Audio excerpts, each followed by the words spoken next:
If this is your first time listening, I'd like to welcome you. You are listening to a podcast that's going to help you practice your English listening.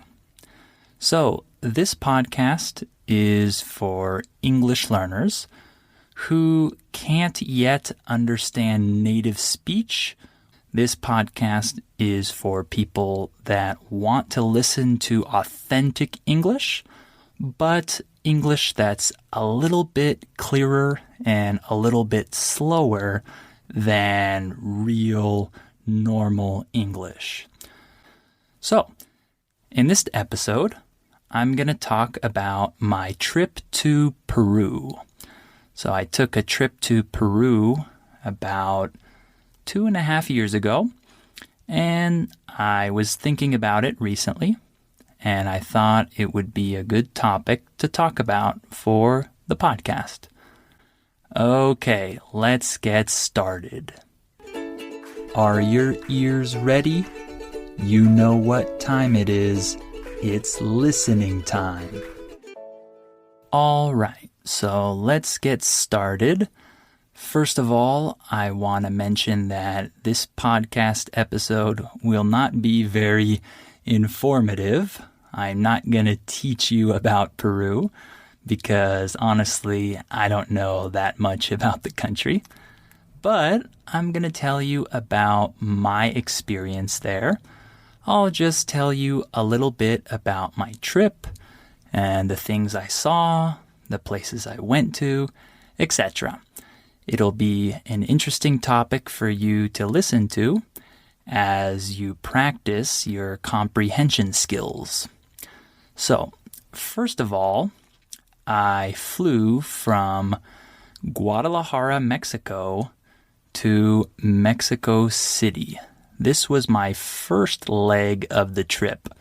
I didn't fly directly to Peru because I don't think there are any direct flights from Guadalajara to Peru.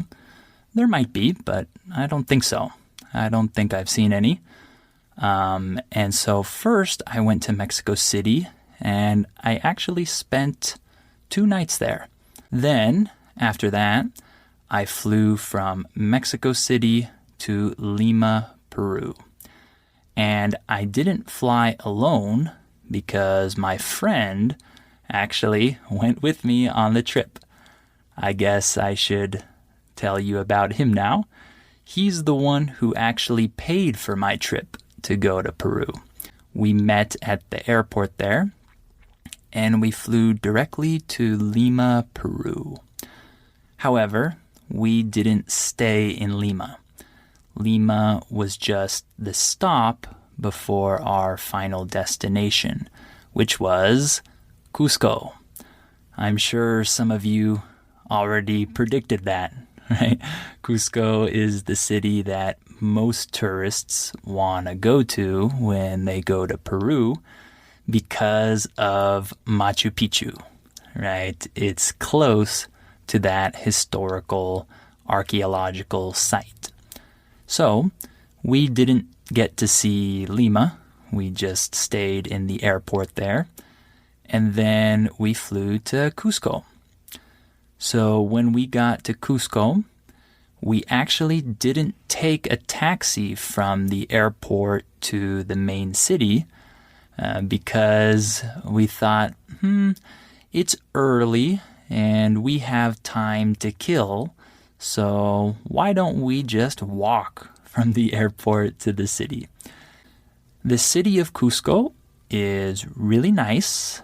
It's really cute, as we would call it. It's definitely a charming city.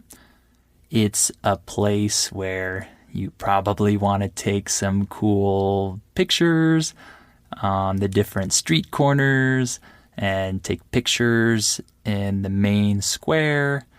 And it's a nice city overall. It's definitely a touristic city because people arrive from all over the world to go to Machu Picchu. So you have many tourists in Cusco. year-round, I think.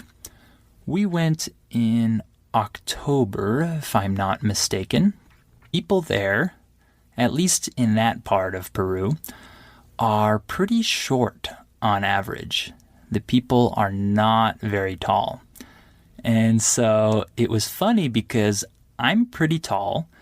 I'm about 186 centimeters, I think. But my friend, he's very tall. So I think he's 203, if I'm not mistaken.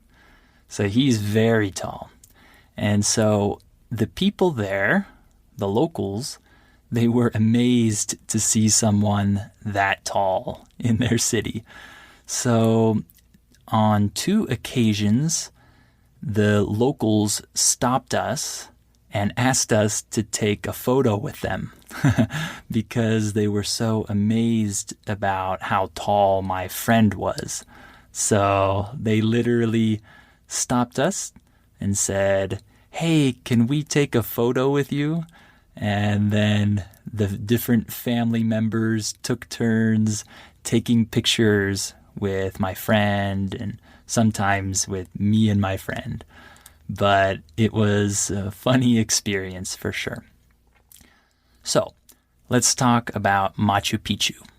This is the main attraction of Peru. This is the #1 site that everyone wants to visit. And for good reason, because let me tell you, it's unbelievable. It's an incredible place. I'm sure that if you've been there before, you would agree with my statement. It's really cool. And so in order to get to Machu Picchu, you first have to take some kind of bus or taxi or something to a train station, and then you get on this train, and then it takes you through a really beautiful nature landscape to the base of the mountain where Machu Picchu is. So after you get off that train, you have to take another bus to get up to the top of the mountain where Machu Picchu is.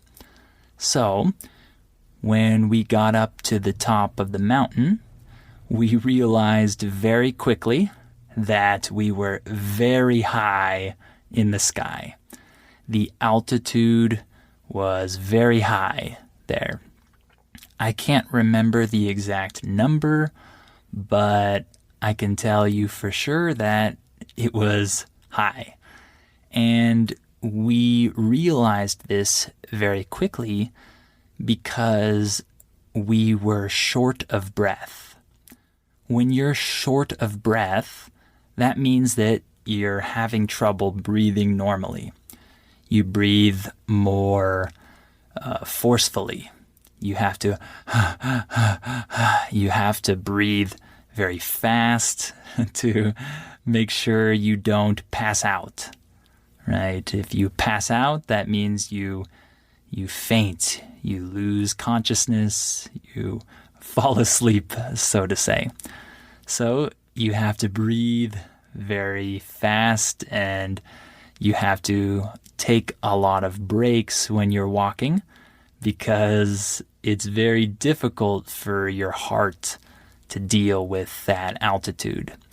So it was a challenge for us to walk up and down those stairs at the top of the mountain, but it was worth it because in a very short time we had arrived at the viewpoint of Machu Picchu.